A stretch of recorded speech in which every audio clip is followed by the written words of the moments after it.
Well, greetings and salutations to everybody out there in YouTube land. I'm your host, once again, Dan Thornton. I want to thank each and every one of you for making this morning a part of your daily ritual and joining us here on Lions Talk Live.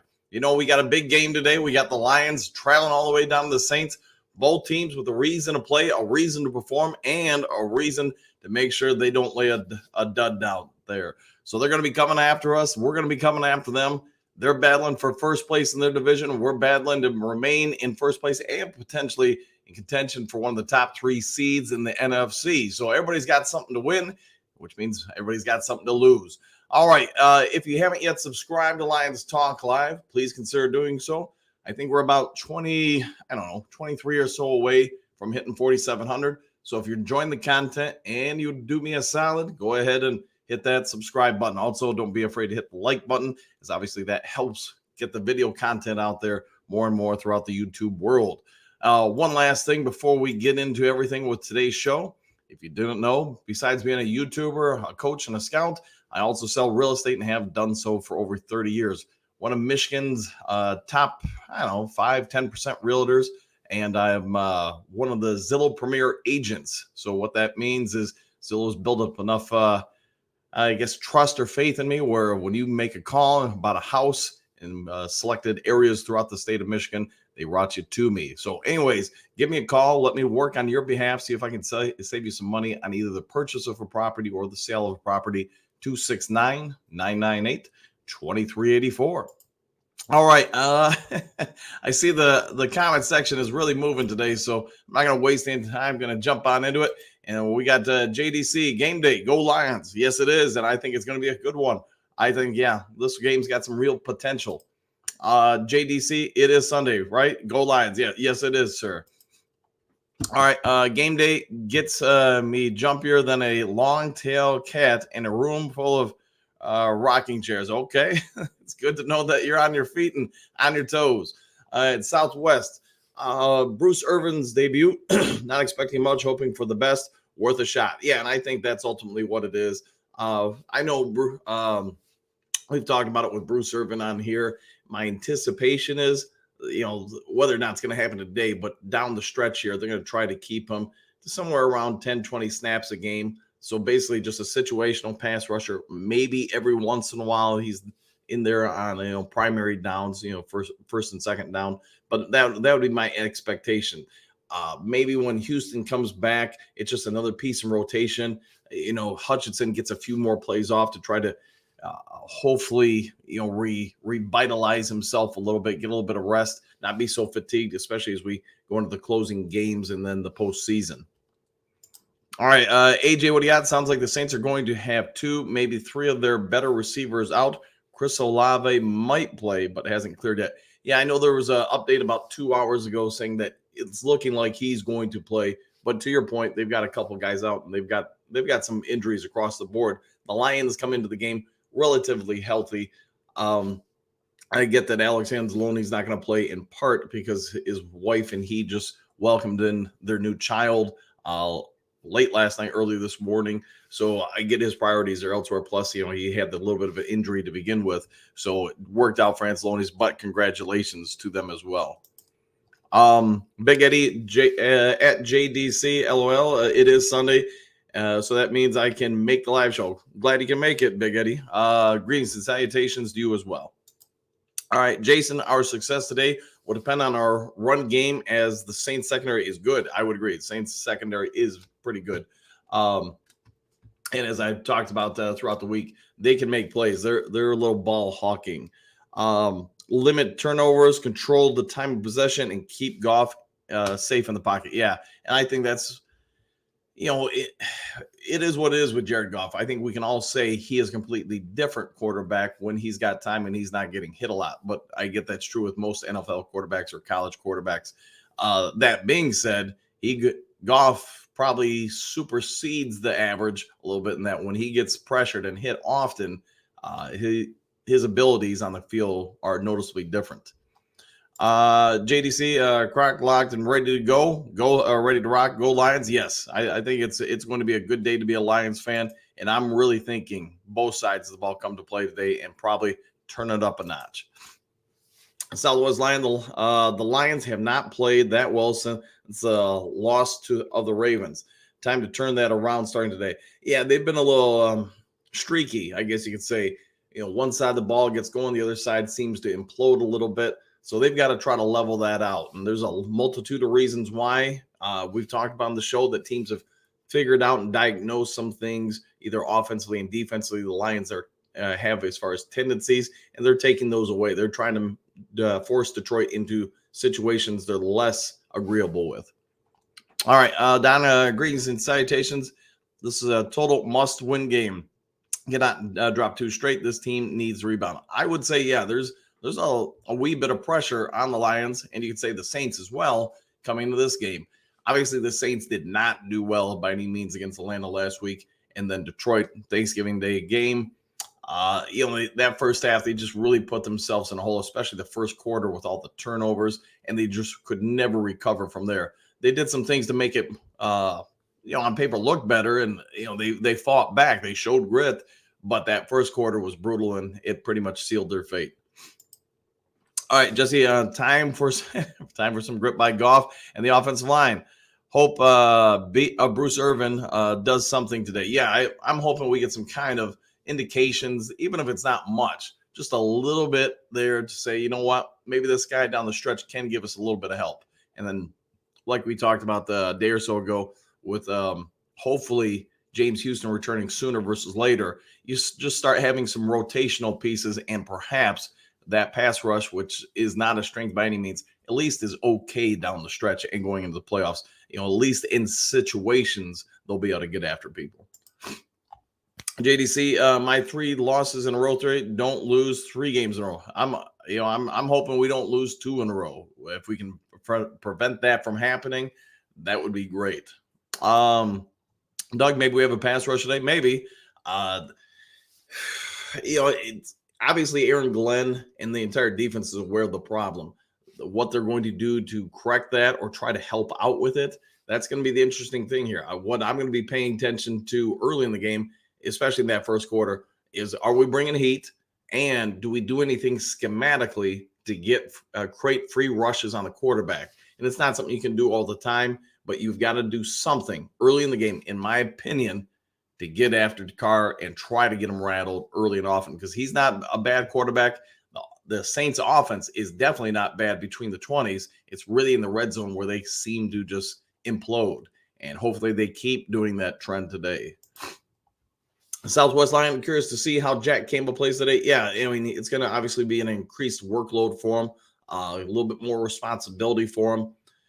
I know there's been some talk about Campbell playing the middle, and then Rodrigo playing the Sam, and Barnes moving to the edge opposite Hutchinson. I'm also not a fan of the fact that in recent weeks, I guess you could say even a couple months now, they're moving Hutchinson around a whole lot less than they did last year and the beginning of the year. I'd be curious to find out what the logic is behind that. I just think it's in his best interest and the Lions defensive front / pass rush to get him moved around and keeping him matched up with different people and keeping those offensive linemen on their toes a little bit. All right, Burrs, good morning. Coach Dan, the Lions faithful. Good morning to you, buddy. Hopefully you're having a good one. I am the Knight, Southwest Lions, me too. Okay. JDC, Southwest Line, I was thinking the same about Campbell. Yeah, I agree. I'd be curious to see how he does. Drake, what do you got? Greetings and salutations to the Duke crew. Hopefully you're having a do this morning as well. All right, with speed burners like JMO and Gibbs, there's no reason why the Lions shouldn't take at least a couple of deep shots per quarter. I would agree, especially on the first couple of plays. There's probably no better play in the game than the very first play of the game, because everything is uncertain at that point. The defense, man, put them on their toes right off the bat. Now, it doesn't mean if it's covered that you throw it, but I would at least run some routes out there and say, hey, Goff's got some opportunities if he believes the coverage for the Saints is out of position, and he can hit one of the shots. All right, Lions fan number 1, bounce back day to day, thinking both sides of the ball come to play. I would agree. If and the Lions know what they have on the line here. They know they need to keep momentum and rebuild momentum, I guess you could say, because of the loss to the Packers.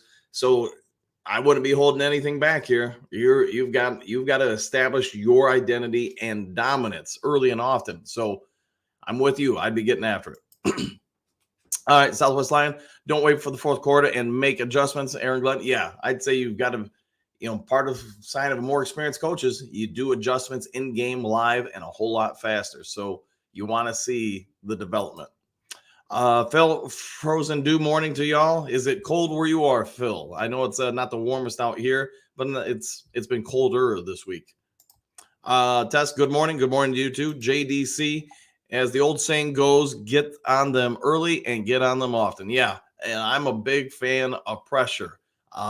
Anybody who's ever watched any team I've coached in different sports, we're going to come after you. I am not a fan by any stretch of the imagination of backing off and letting people get comfortable. So, you know what I'm going to say? I'm going to say get after them, blitz them early, blitz them often. I don't care if Olave plays or not. They're down significantly in their wide receiver department. If you can't get after them and cover the guys they got out there now, then that really is a damning statement about the defense coordinator and the defense as a whole, personnel, etc. So don't do anything you can do everything you can to force them into some less than ideal situations and perhaps even get some turnovers on the Saints.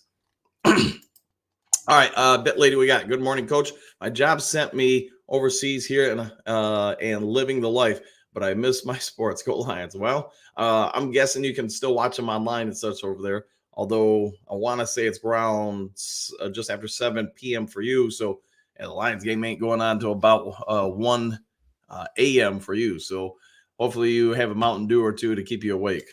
All right, Phil, JDC, you talking football? I think they are. Yes, of course.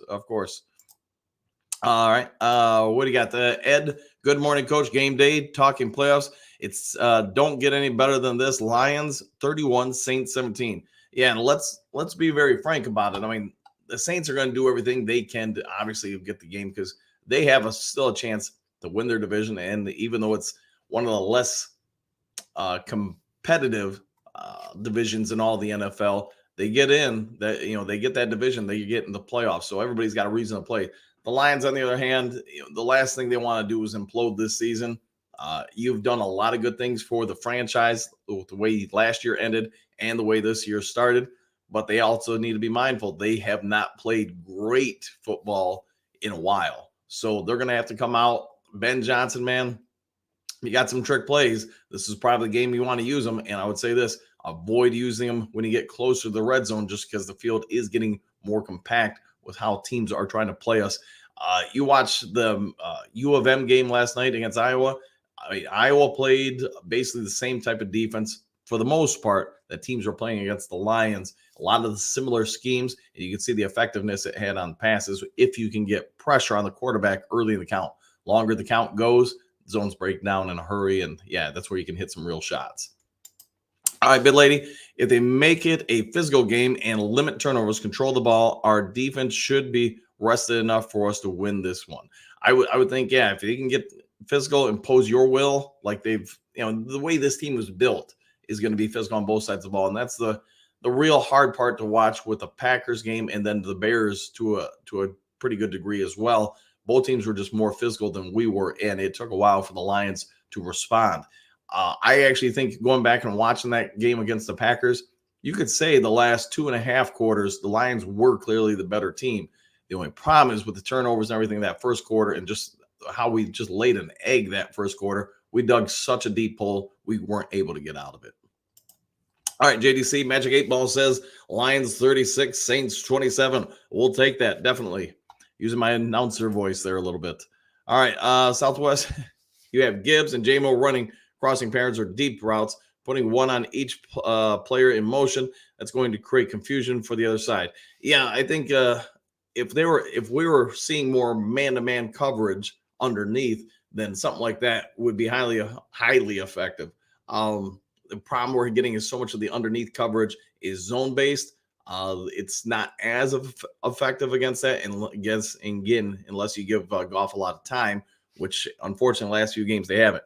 Man over the top, so they're trying to take away specific patterns of the deep routes, but also means you can get your shots. So yeah, it'll be interesting to see because Ben Johnson, you've been facing this will be the third game now in basically 2 weeks. If you didn't make some real good sound adjustments coming into this game after your little bit of extended break with the Thanksgiving Day break, then that's really a damning statement against Ben Johnson. So I'm expecting that he's coming out ready to play this game. Don Johnson or Don Burr. Y'all added early. Greetings and salutations. Happy Victory Sunday. Same to you, Don. I'm agreeing with you. I'm thinking it's going to be a Victory Sunday evening. All right, Lions fan number one at Don Burr. It's game day. Yes, it is. Everybody's ready. We're up. We're grilling. We're cooking. We're getting ready for the game. You're letting your food marinate. Maybe even some ice cubes marinate. So yeah, it's going to be a good one, I think. Phil, at least the Lions shouldn't be gassed for this game. Feels like preseason. It's been so long since they played. Yeah, and that's one thing when they play the Thursday night games and then go into the next Sunday. You do get out of your rhythm as far as seeing them on Sundays and just kind of getting that flow. But they've had a little bit of a break. They should be all rested up. Again, they're pretty dang healthy. There's not a whole lot of injuries or anything or people out. The Saints, on the other hand, they do have some injuries. So I'm really hoping we come out and assert our will on them. All right, Man Bear, greetings and salutations, Do Crew. Good morning to you too, sir. Southwest Lions have gotten a lot of help from other teams, but doesn't mean anything if they don't start winning. Take care of business. Today's game. Take care of business today, guys. Yes, I would agree that at some point, other people helping you out, that's great. That's a bonus, but you do have to take care of your responsibilities first. Otherwise, like you're saying, the rest of it won't matter. If you win here, you win against Chicago, and then you win the Denver game. If you win those three, I'm pretty sure when you walk off the field at Ford Field, you'll be, first place and nobody can catch you in the NFC North. All right, Bet Lady, if we win this one convincingly, all will be right in Detroit. Yeah, a lot of the I guess you could say the panic that happened after the loss to the Packers, that will help subside a little bit. You win this one and the one against the Chicago Bears, then this game really is almost, I won't say forgotten, but it will be on the back burner for sure. Because at that point, you're 10-3. You're looking pretty good heading into the playoffs. Don, what do you got? Got to run the ball down their dang throat. Yes, I would agree. Impose your will. And that's what I'm saying on both sides of the ball. We're going to do what we want to do. It's your job to stop it, and we don't think you can. And that's what I think they need to do. So I agree with you, Don. All right, Ed, what do you got? My game plan is to run that ball. It seems like that's a common theme here. Take some deep shots early. I also agree with that. Yeah, if it's me, the first play of the game is a play action pass. And if it's there, I'm taking some deep shots. I want to do that a couple times per quarter, like some of you guys are saying, just to keep that defense out of certain coverages and keep them from baiting or jumping on underneath routes. So they've been doing that a lot lately, and you've got to get them out of it. JDC, just win, baby. Absolutely. Phil, don't know why, but this bugs thing really bugs you. Gotcha. We'll see if he's on the active roster today, but I'm thinking probably not, unfortunately. And I know I've talked about it. I think Bugs, unless there's a lot of injuries out there, his time in Detroit, unfortunately, has probably come to a close. All right, Southwest Lions. We've got Deb, that running back, Montgomery, Gibbs, Reynolds, Rodrigo. That's why we'd like to see more two-back sets. Yeah, and I think, I know they started it a few weeks ago. They did it a little bit more on Thanksgiving. I got to believe they're probably going to keep doing it on a consistent basis. I just hope they don't do it with, three tight ends out there. I just think it clogs up a lot of the running lanes out there. Plus, you're taking some of your better personnel off the field. Mile Marker, good morning, man. Good day, maybe. Hope springs eternal in the human breast. Alexander Pope, 1688 through 144. All right, yeah, that's a good. It is a quote, and yes, you're right. In life, you got hope. You got a reason to get up in the morning. So hopefully, for you, you've got a great reason to get up today. JDC, Phil, same here. The secretary of the situation. Yes. Don, just win convincingly or unconvincingly. I'll go with that. Michael, howdy. Dan, Alliance Faithful, same to you. Hopefully you're having a good one, man. Good morning to you. One Funky, happy game day all. Same to you, One Funky. Brother Ken, greetings from the Mile High City. Greetings, yeah. You getting ready for that Denver game in Detroit? That should be a good one for you, but it won't be as late in the day for you as it is for us. I get that. All right, Ed, what do you got other than the Lions? What other games are you interested in today? Probably the San Fran Philly game, right? That's probably going to be right up there. Chicago's got the week off, so you don't worry about them. There's probably a bit of a rooting guide, but that's probably where my focus is going to be just after the Lions game with the 49ers and Philly. Hate saying it. I'm pulling for Philly just for selfish reasons. I think it's going to be real hard for us to catch Philadelphia. Maybe it could happen. I don't know. But I want to say that, hey, we get the number 2 seed. It's probably our best chance to get a playoff win. What number 1 seed? You're going to still face somebody who's survived opening round and moved on to you. I'm not really a fan of having that bye in the playoffs because say what you want. In my experience, you're going to face a team that's already got some of that playoff jitter out of their system. You're going to have to kind of get it out of the system that first quarter. That can really be a big thing for a lot of teams. Couple plays here and there where maybe, if you'd had that opening game, maybe you don't have those bad results or low impact results. So I'm really hoping for us to get the number 2 seed. I don't want the number 1 seed, and I don't want the number 3 seed. So take it for what it's worth. All right, Slim, what do you got? Before we start firing people, let's not forget that we are 8-3. We are not a Super Bowl team, but we are a good team. I would agree with you. There's a lot of truth to that. Sometimes we overreact when things don't work right. We could analyze why the offense has sputtered at times, why Goff is, kind of broken down the last 2 games and not played the same level that he has in the season prior and last year. I know we go after Aaron Glenn and the defense, but like you're saying, we're 8-3, and one could argue against the Packers that second half. They played pretty damn well. They held the Packers to limited yards and only 6 points. So give them a lot of praise for that. We could also say that a lot of the results for the coaching staff are based on the talent they're working with. And I would think there's probably a good statement to be made that would Aaron Glenn's defense look a whole lot better if they had some guys that could get to the quarterback. I guess that's where you got to put on your GM hat and say, hey, are we being fair? Are we not? Is Aaron Glenn the problem, or is it some of the lack of talent up front? All right, 9 drinks. Good. Go Lions. Good morning to you. Phil, lack of transparency is hurting the fan base. I'm assuming you're talking about Bugs, but you know what?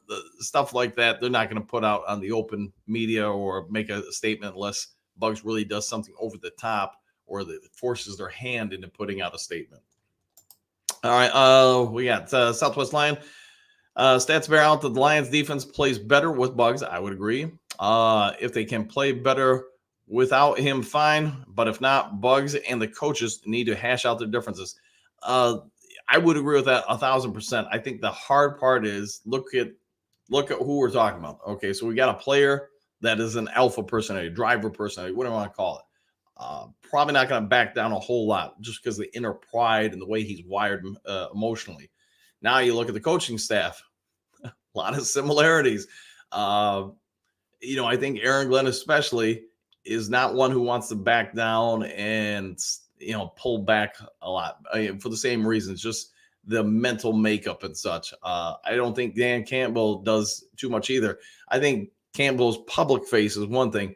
I do think he's less of an amicable personality when he's not in front of a camera. Now, I think who you see on camera is very much who he is all the time, but I also think Bugs' moment with Aaron Glenn forced Dan Campbell to say, yeah, we can't allow that. We're not going to do that again. So you're going to be sitting back and not playing for a while. So, I'm surprised they haven't hashed it out, though, Southwest, but, it's between them and we can't help with that decision. Ed, what do we got? Darn, it's hard to be out here on the lake fishing and texting. Man, you're out there early, man. I hope you got a light or something because I can only say from looking out my window, it's pitch black out here, man. I give you props for that, Ed. Brother Ken, can't shake out the feeling that drafting Jack Campbell that high was a mistake. What has he contributed? I get it, man. But the other part of that, Ken, is I mean, there's probably a lot of guys we can look at across the league that their rookie year maybe isn't the greatest year, but they do turn it around. Some of it, I mean, he's gonna have a real big opportunity here today because he's not gonna be splitting nearly the amount of reps with Anzalone and Barnes is obviously because Anzalone's not there. So this could be a moment for him. We all had some thoughts on Gibbs earlier in the year until he got his opportunity to not have to split reps. Now I don't think we're questioning that pick nearly as much. So to your point, this is his time. So we'll see what he does with it. All right, hooker time. Greetings and salutations. Here's your daily public service announcement. A hooker is way cheaper than a long-term commitment. Yes, a hooker is definitely a lot less costly than a divorce, I guess you could say. So I get your point. Ed, one of the joys of living in Florida. Okay, so you're out there. Yeah, you probably have a little bit more sunshine. Yeah. All right, Brother Ken, Coach Dan, can you break down the difference between a defensive tackle and defensive end? Usually it begins with the hips and the shoulder widths on them, Ken. So what are you looking for in the defensive tackle? You look at the leg base and the hip base. So you want to see a lot of girth and basically raw power there because where you're being asked to go is straightforward so much. You're not relying on your agility or dexterity nearly as much as, say, a defensive end.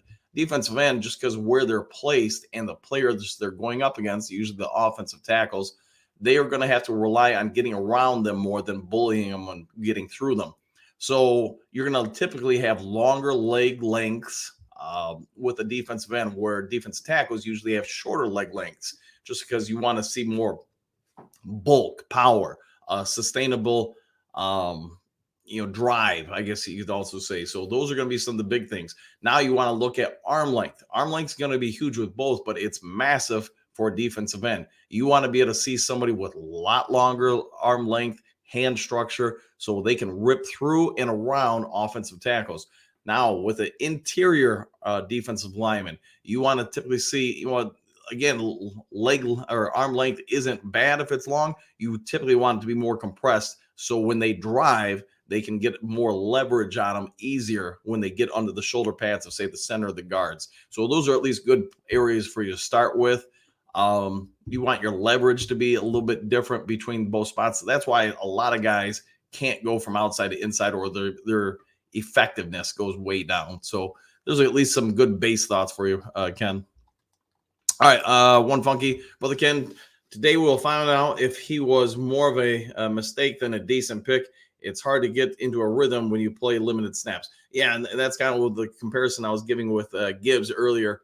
How much could we really judge him when he was splitting so many snaps earlier in the season with David Montgomery? And then once he got his opportunities, you could see what the real value in him there. Campbell's kind of in the same spot. I get he's playing a position that may take most people, not all, but most people a little bit more time to evolve into at the NFL level. But I think, you can't ask for more if you're him. You're going to get your opportunity today, and let's see what you can do. All right, JDC, Brother Ken, we'll find out that today when he plays. Correct. Phil, go blue. Yeah, big night for them last night, and congratulations, the Michigan Wolverines. JDC, yes. Brother Ken, if AG was up in a booth as opposed to the sidelines, would that make much difference? Some guys just prefer being on the field. They like the feel. You feel like you can get the energy of the game more. To me, and this is just me, I would prefer the booth because I have a wider range of things. It's easier to take in all the adjustments or the packages coming in and out. To me, you can just see the field better. Now, are you going to be less aware of the energy on the sideline? That's probably true too, but I'm not really worried about that. I'm just X and O's. That's me, and that's how I coach. I don't care at all about the energy the players have. When you're out there, I want you to be a robot. or just do your job. Don't try to do someone else's job. Do your job. Do your responsibilities. And I call this out. I call that out. There's a specific reason why I made those calls, and I need you to just go with it. So, but that's something players got to have faith in you, and then the emotional components go away a little bit more. All right, Thomas, what do you got? Still don't have the confidence there in Glenn to scheme this defense on a consistent basis. I mean, he's like Ben Johnson. they're good at some things. They're figuring some other things out as they evolve as coaches. All right, Southwest, with the Saints having a strong secondary, all the more reason to have two backset formations, especially considering Lions' depth at running back. I like your idea of a split backfield or two backfield. I just don't want 50 tight ends out there because you're taking in my opinion at least, a lot of your better offensive weapons out there, and it's just against Green Bay too, you just don't have the strongest offensive line. You do have backups to the backups on your interior offensive line. I really think that first quarter we couldn't have tried any harder to help the Packers out, especially tipping off our tendencies out of those formations. I just thought that was bad coaching. I don't know. I was trying to think of a more polite way to put it, but it's too early in the morning. I haven't had to do. Ronald, go Lions. Hopefully you're having a good morning, man. Phil, slow starts must stop. Yeah, come out, guns blazing right away, and get those dudes doing some wind sprints, whatever you got to do, that when that first snap goes, they're already warmed up and ready to go. One funky, speaking of the Ravens game of wonder, that hit from OBJ on Joseph is why Joseph's play has fallen off. Remember, he led with the crown on Kirby's face, and Kirby has had to come out for a minute. Yeah, could it be? Sure. Could it be? I just think a lot of it is too, and you guys have heard me use this saying before, there's no such thing as a sophomore slump. There's just everybody's got, film on you. And I think a lot of it is teams have figured out some of his tendencies. They know how to scheme against it a little bit more. The other part is, in my opinion, the Lions have started moving him more and more for whatever reason out of what he does best. I mean, so point out the first play of the game against the Packers. Why you have Kirby up on the line of scrimmage as your blitz safety, and he does blitz when that he's not a good blitzer. He does not have good strength levels. And you take him out of what he does well, which is if you're going to have a coverage safety, he's the one you want out there between him and Tracy Walker. Tracy Walker is asked to be the single high safety. He can't cover. He does not have great hips. He does not have great speed. And you want to know why he can't locate the ball? Because he can't locate the ball ever. I've said this tons of times about Tracy Walker. He's the guy that almost makes a play tons of times. He's almost there for the pick, almost there for the fumble. And a lot of that is he just can't close. Plus, he just doesn't seem to process that information on the fly very well. He is good at blitzing the running back or the quarterback or getting in there and hitting him. And that's where I think his strengths end. And I'll say this. You watch that replay of that first play of the game, and he's back there trying to jump and locate, and he is so far off in his timing, plus his ability to go after the ball. I mean, hey, give the Packers credit, man. As soon as they saw him back there, they checked out of whatever their play was, and they said, we're just chucking this thing as long as we can. Go get it. And they knew exactly Tracy Walker and, I don't remember who the corner was helping, were powerless to defend it. And, yeah, I should probably stop on that, right? Phil, maybe the Lions should take the ball first if we win the toss. That's an idea because clearly there's a growing trend that teams, if they get the opportunity, they want the ball first against our defense. I think that is a real indication of what they think of Aaron Glenn's in-game adjustments early and the fact that they feel if they can get up on the Lions on the first drive, that starts putting more pressure on that offense. And we talked about it here before. I think the offense does feel a lot of pressure that they got to go out there and score the vast majority of time to keep this team competitive. Is Bugs in 9 drinks? We won't know until the final designations, and they'll be roughly around 11 a.m. Eastern Standard Time. Phil, Bugs is basically off the team. Yeah, I would agree so. And I don't know if he even got on the plane ride down. I didn't see any information on that or get any kind of tells on that. So I can say this, if he's not on the plane ride, he ain't playing today, not unless he's playing Madden. All right, one funky. I hate my phone. It auto-corrects 2 words that start with I into just I. So annoying. Yeah, I get that a lot too, man. So you got to power through it, man. Hooker time. Any word on the rumor that was asked yesterday on Jonah getting an offer and it offended him? I reached out and the people that I trust who still work in the Detroit media, said they had not heard anything about that. So sorry, I know I should have wrote that down as a note for you, but yeah, it doesn't sound like there's validity to that, at least that they're aware of. Phil, what do you got? Goff, deep shots. Hopefully he can do that. But again, that also comes down to Ben Johnson giving him some plays that involve some deep shots. So you got to have the calls and have the players run the routes in order to take those. All right, brother Ken Bugs is bugging. Yeah, I'm sure he's less than happy he resigned with the Lions in the offseason, but he'll probably have an opportunity to go somewhere else next year, is my guess. Hooker time, wishes for the day. Lions win, Philly beats San Fran, and KC beats Slackers. I like those. We'll go with those. Yeah, and I would say there's a high probability for all three. Phil, kick the darn ball. Use a fox as a weapon. Use a fox as a weapon. Yeah, I'm surprised we haven't seen Fox. If you're going to run some fakes, I'm surprised we haven't seen him throw because he's done a pretty good job with that, especially indoors.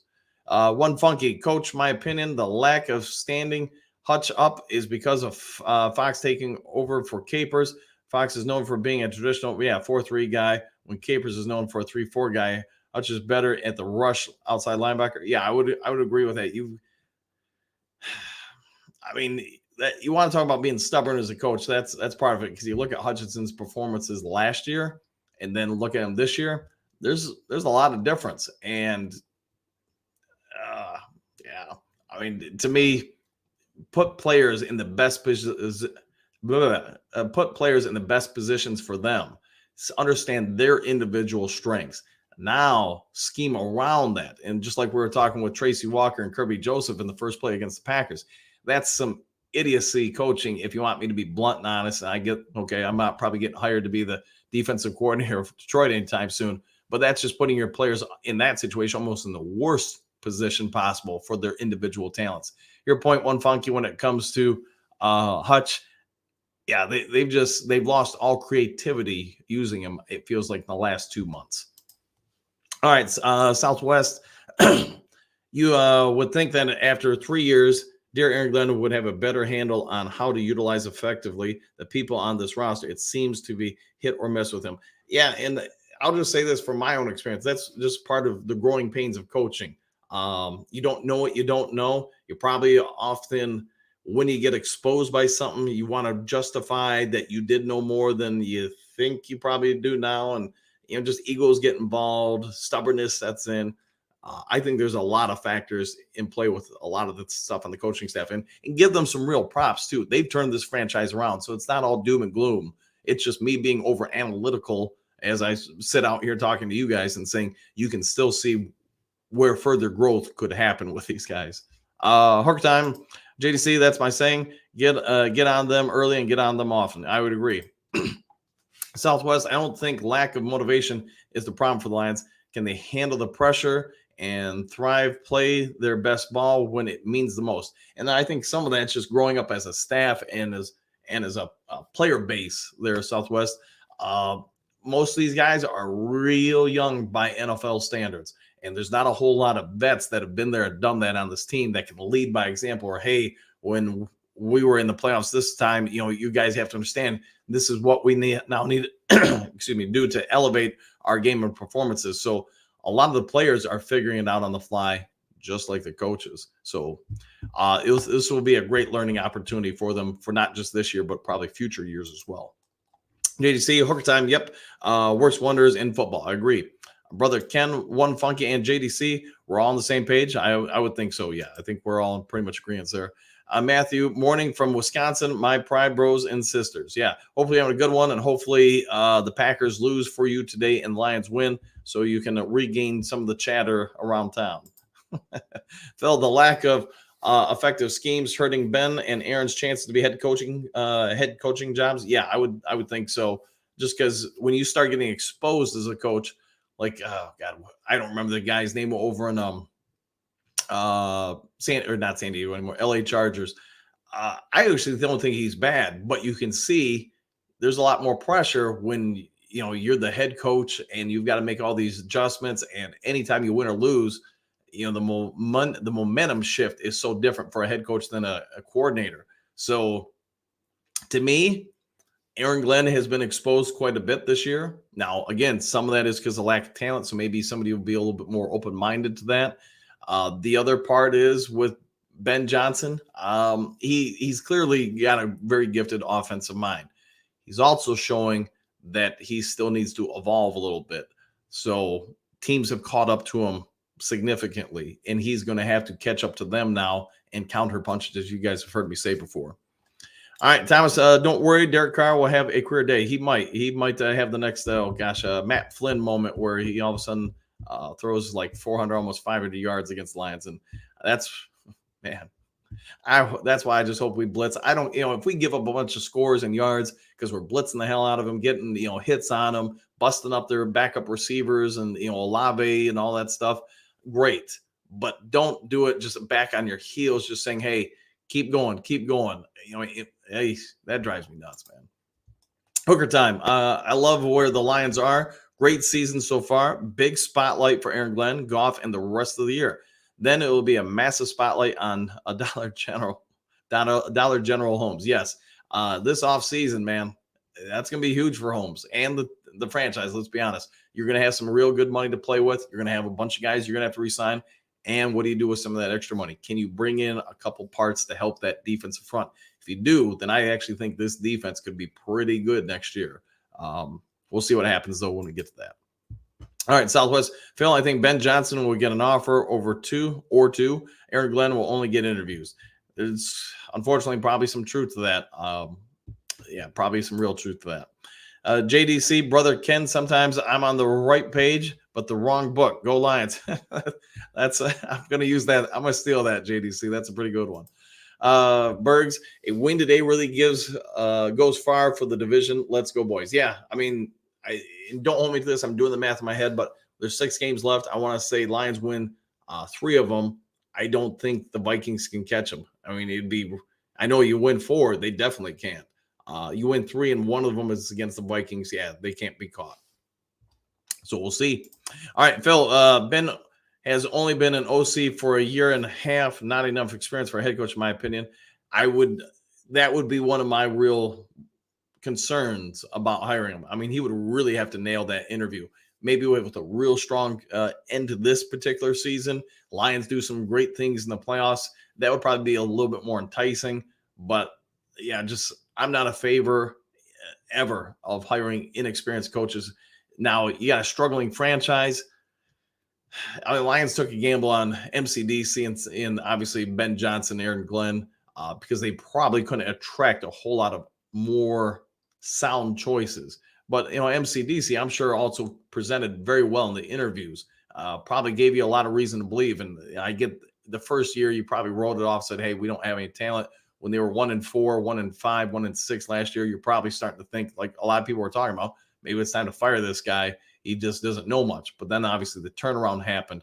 I'm always in favor if you got some. So if I use the Chicago Bears as an example, in my opinion, you've got some good sound pieces to build around.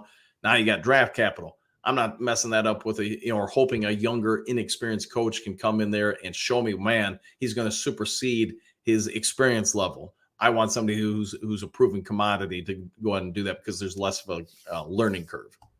All right, Brent, good morning, coach and Duke crew. I think we need to get ahead early and keep our foot on that throat. Ground and pound, go deep occasionally. Lions 31-20. I'm in full agreement with you, man. To me, come out and beat them down, man. Jim, what do you got? I'm worried that we have missed our opportunity. Dallas is really looking good, and even if we win our division, the rest, I would say this. When you win your division, start with that. You can control that scenario. You can't control how everybody else does. You can't control the seeding, but you can control what you do as far as in the NFC North. You do that, you're going to be hosting a playoff game, and maybe then you can start saying, hey, because of how we performed, we finished the 2nd seed, third seed, or somewhere in that range. Southwest, it's been critical. I've been critical of Aaron Glenn throughout the season, but the Lions offense needs to stop with all the turnovers. Agreed. You cannot win many games consistently turning the ball over at the rate they are. And I mean, that's got to be the number one topic in the prior week as far as the offense. You've done a lot of good things. You put up some points. You've moved the ball a little bit, but you got to protect it. you have to protect Goff better than what they have been. Some of this is on Goff 100%. Some of it's unlucky tips here and there. But the other part is some of it's on the offensive line. So it is what it is, but they've got to do it. All right. N 276. Besides the Cowboys, the rest of the schedule is winnable. You agree? Every game is winnable, but every game is losable too. Could we lose today? Sure. Could we lose to Chicago? Absolutely. I would say there's a real opportunity for them to win the majority of these games, but there's also a real opportunity, especially if they turn the ball over a lot and don't protect Goff or make some adjustments on defense a little bit quicker in games, that they could lose the majority of these games as well. Get good, Dan. Heart of a Lions fan. Good morning to you. Southwest Green Bay had a lot of injuries going into Thanksgiving. We saw how that turned out. Never assume you have the game won until you have it won. I agree. 3 or 4 seconds left in the game, you want to pull back on somebody when you have a 20-point lead, 15-point lead, 10-point lead, fine, go for it. But until that clock's all zeros on the time and you've got this agreeable score, yeah, don't pull back, man. All right, gun guy, start hooker just to show same old Lions. Same old Lions, what they want. Goff is the guy now and tomorrow. Yeah, and to me, Goff's got a reason.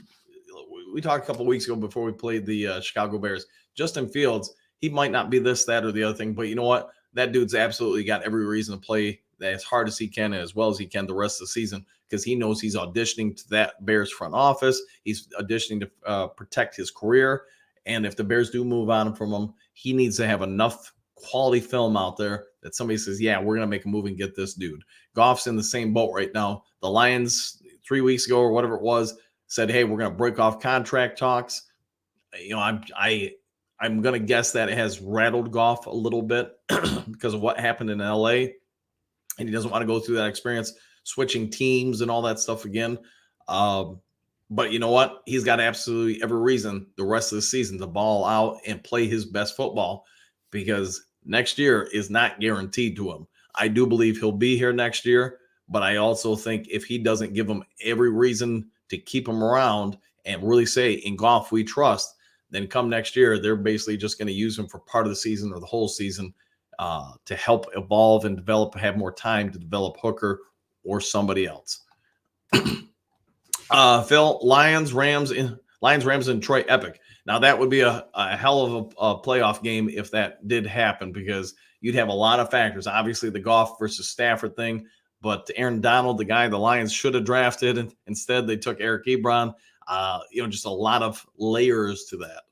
Southwest, Phil, Rams are looking really good, especially with Crane Williams giving them a multiple dimension. Yeah, I would agree. There's the Rams have got some good stuff going. They do have some injuries, and unfortunately for Stafford, I get he is one shot away from being probably done in the NFL. That dude's taking a beating over his career. Hey, Big M, I don't. Philadelphia losses 3 of the next. I doubt Philadelphia loses 3 of the next 6, and the Lions win out to get the number 1 seed. Anything can happen. I just don't see it happening. I agree. At this point, I'd be placing my bets like in the game today between Philly and San Fran. I'm pushing more for Philly to win because I think it's more achievable for us to get the number 2 seed than the number 1. All right, get good, Dan. The game today will be 100% come down to how cute Ben Johnson tries to be. Yeah, especially in the red zone this year, because that's where I think a lot of his trickeration has come down to. And some of the schemes, you got to know the coverages you're facing when you run those. Some of those little, jet tosses to St. Brown and stuff like that, those aren't very effective against zone coverages, just because everybody out there on defense they're not taking their eyes off the backfield. They're looking at the quarterback and everybody coming out of the routes. So throwing the ball into the flats is setting that guy up to get slammed. So, I would say, Ben Johnson's got to, again, continue to grow as a coach. Gerard, what do you got? Hey, Coach, what level of football do you coach? What books or reading material would you suggest for those entering coaching? So I've coached at the football level, more just kind of like scouting for player personnel and things of that sort. Coaching as far as higher levels, most of my coaching has been in the basketball, the professional or college levels, even some high school currently levels.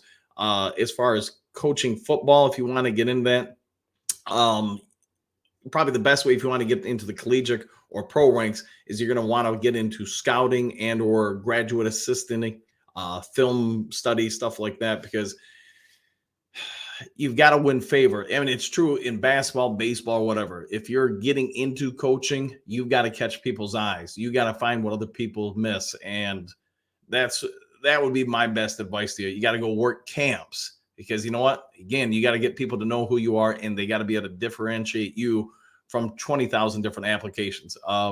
When I was the head coach and general manager of a pro team, I'd tell you this, man.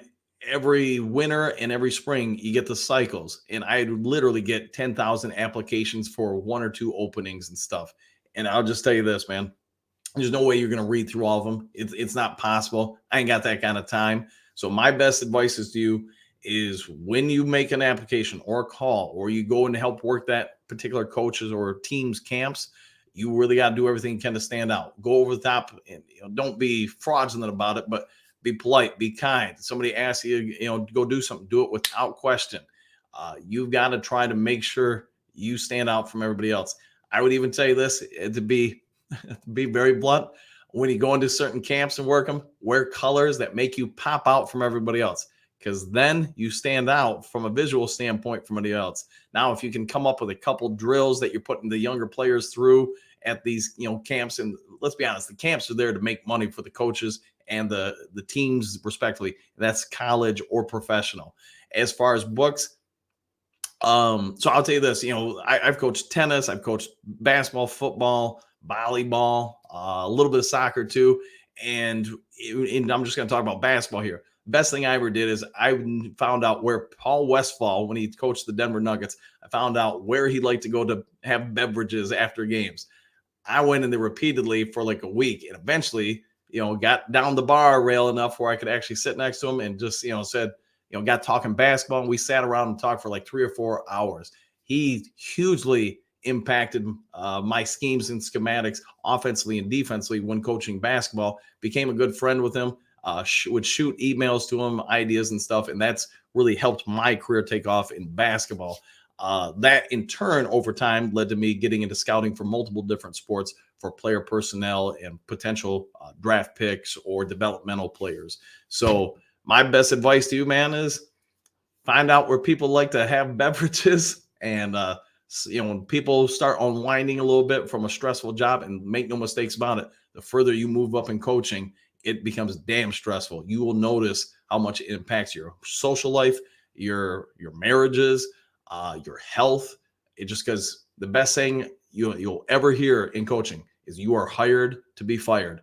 And that, Captain Death, whatever, with the axe, Dr. Death, he's always over your shoulders. So you don't ever think you're stable and safe somewhere, because you know what? You might have just signed a contract, and you might have turned down going on for a bigger deal somewhere else out of loyalty to the particular team.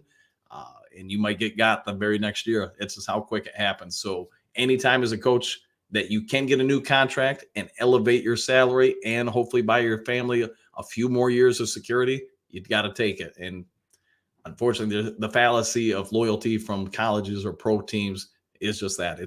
It's not there. If they're going to get rid of you, if it's in their best interests. Hopefully that helps. All right, Phil, there's 8-3, and then there's 8-3 on the winning trend or losing trend. Yeah, and we need to get back on the winning trend. I agreed.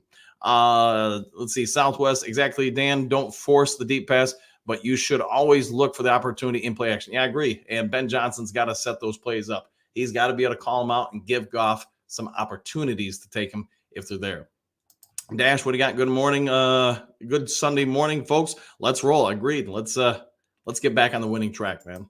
Hook time in the right offer was presented. What would we take for Goff? Let's not forget Goff got us 2 first-round picks already by trading Stafford. Boy, here's what I would say, Hooker time. Who's going to make the trade for Goff? What team out there?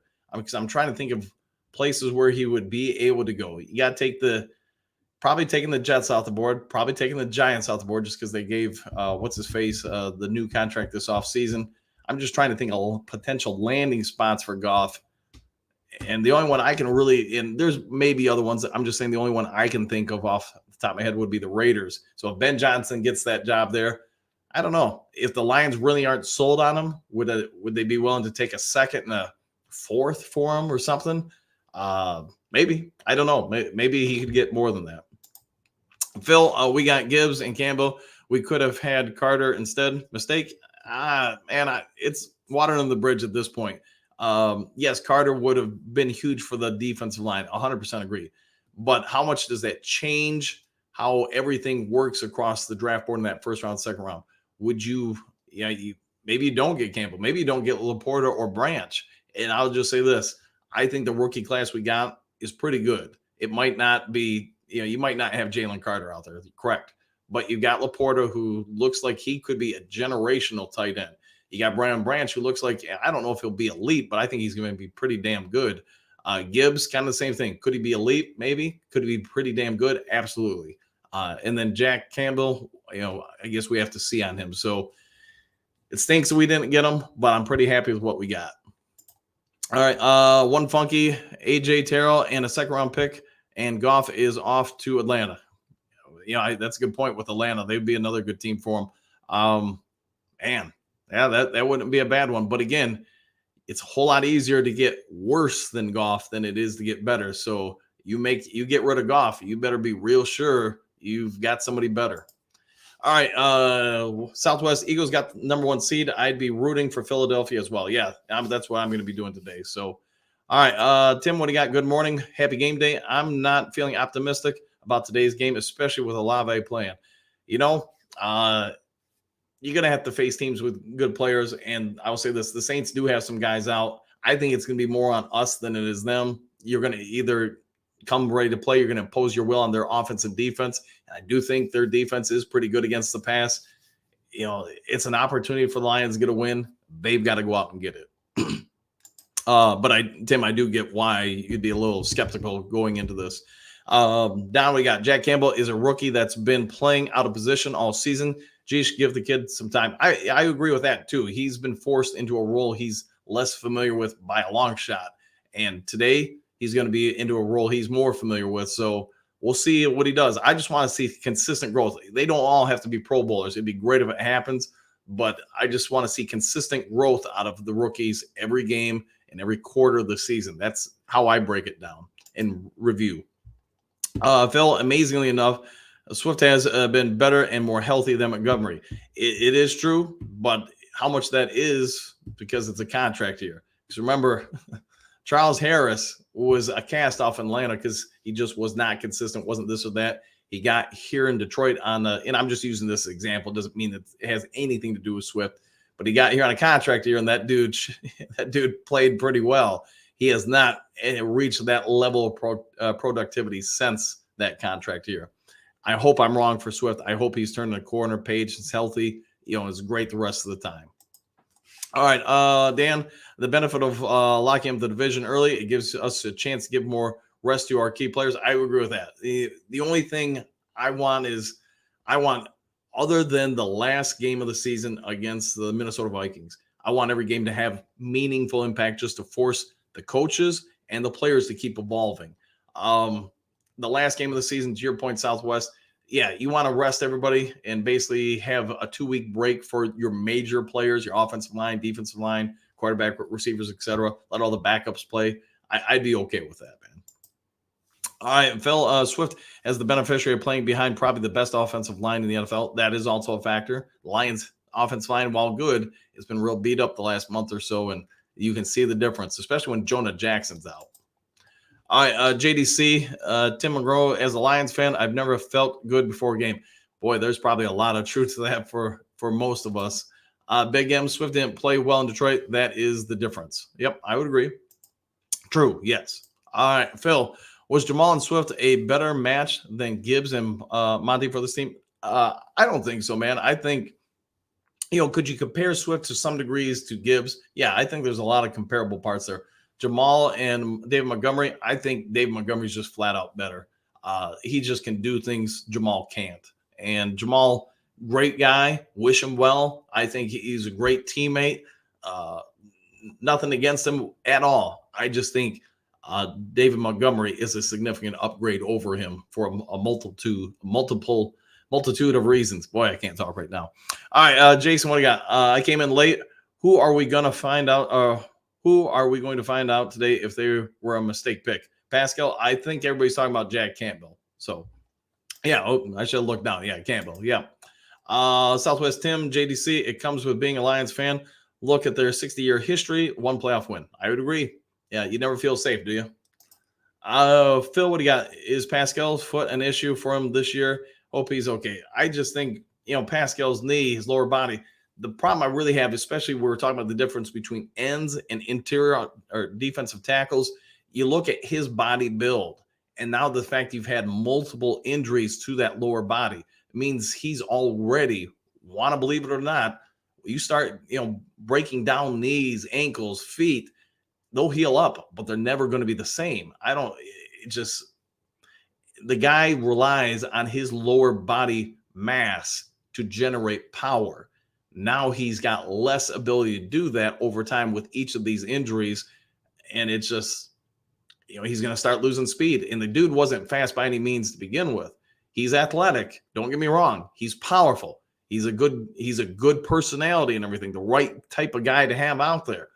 But he's already on the downside, in my opinion, and he's only been here a year. So I hope he heals up. I hope he gets an S on his chest and a cape and just destroys teams. But, yeah, I've got, just from my eyes, I've already got question marks about him. Levi Onwuzurike, I think we all get he's probably about done in the NFL among a bunch of their other draft picks. I know we've talked about it. I really hope this offseason Dollar Store Brad kind of moves on from drafting and signing injured players. I get you're trying to save money. I get you're trying to do this, that, and the other thing. But also, where's this team at? I think you need to start reviewing some of your practices for drafting defensive linemen and say, hey, we need to revise this because we're not hitting on these at an alarming rate. Everywhere else, we're doing fine. Defensive line, not so much. Lynn Insider, do you think Irvin will make a difference today? Difference? Boy. I'll say this. Let's hope they keep him to 10 snaps and where he doesn't have to overly tax his body. So on those 10 snaps, he can just go, balls to the wall. He can, foot on the gas, whatever. Then I think, yeah, he's got some chance to make some impact. Because on a necessity, start taking him 5 to 15 to 20, and he's just getting back into football shape, that's where I think you'll see less impact out of him because he can't just let it fly on each snap. One funky Big M. It's funny how this fan base just forgets that when the Lions drafted Gibbs, Swift as agent called and asked for the trade. Yeah, and that's the other part. He didn't want to be here anymore because the Lions wouldn't give him the contract extension he wanted. It's also funny they compare him to Demo. Demo, the loss of equals the loss of Jamal. Yeah, and I think David Montgomery he's a better running back than Jamal Williams, and nothing against Williams. It's just they have different skill sets. All right, JDC, we keep the faith. Go Lions. I agreed. Phil, sneak right around the field. Don't be so predictable. Yeah, I would agree with that. They're running into some predictable formations. Ben, please limit the 5 receiver sets. Run the ball. Yeah, I'm not a fan at all when you put Goff out there with nobody in the backfield because guess what? It's going to be. It's going to be a pass, and that defensive line is coming after him. Tim, this is a must win, and the Lions haven't won a must win in 40 years. Let's hope they get it today, then, right? All right, guys, it's been over an hour. The Mountain Dew is calling me, and I got to get ready for some work/coaching stuff before the game today. I will have a post-game show. I'll get on it as soon as the game's over. Probably going to have to limit that to about 20, 30 minutes because I do have some coaching responsibilities this evening as well. So if you haven't yet subscribed to Lions Talk Live, please consider doing so. I think we're about 20-something away from hitting 4,700. And if we could hit that before kickoff today, surely would be grateful for that. Hit the thumbs up button, and I hope you all enjoyed today's show. We'll see you all on the next Lions Talk Live. Have a great day, everybody.